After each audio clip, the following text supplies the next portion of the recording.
Saccharomyces cerevisiae. Ce nom ne vous dit probablement rien, et pourtant c'est le nom d'un champignon eucaryote très courant. Les eucaryotes possèdent un noyau, un compartiment séparé du reste du contenu cellulaire qui contient l'ADN. Ça ne vous dit toujours rien?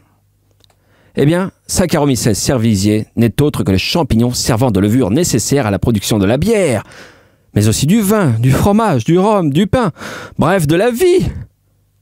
Mais alors la science aurait-elle prouvé l'existence de Dieu? Dieu serait un champignon. Oh. Non, je ne veux pas déclencher une guerre de religion planétaire.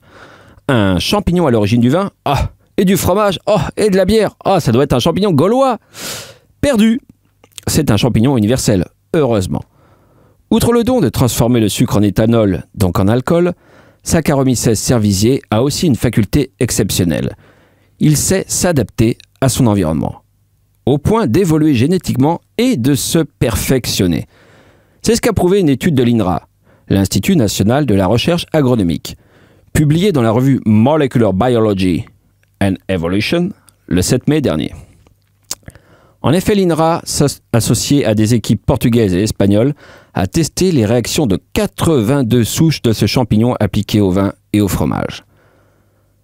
Alors qu'elles ont une origine génétique commune, les souches de vin et de fromage présentent des spécialisations bien particulières.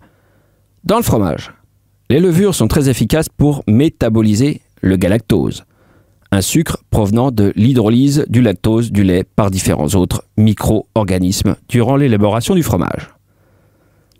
Mais elles sont très peu performantes pour la fermentation des sucres présents dans le mou de raisin, comme le glucose et le fructose. A l'inverse, les souches de vin ont la meilleure capacité à effectuer la fermentation du jus de raisin et croissent plus lentement sur le galactose que les souches de fromage. Alors en domestiquant les levures, notamment pour la fermentation du vin, on est en mesure de sélectionner des variations génomiques et des échanges de gènes entre espèces éloignées génétiquement, donc de maîtriser la production des saveurs. Quid de la bière?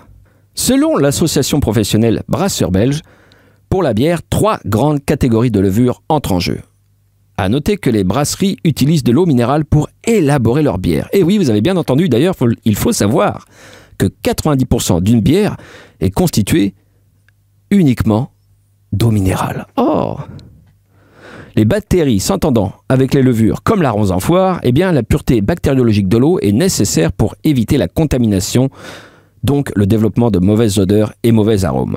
Ces 3 levures sont les Saccharomyces cerevisiae, celles dont je vous parle depuis le début. Les Saccharomyces cerevisiae sont des levures dites hautes. Elles sont utilisées pour des bières relativement fortes de goût, avec un taux d'alcool élevé. Et elles servent aussi à produire des bières plus aromatiques.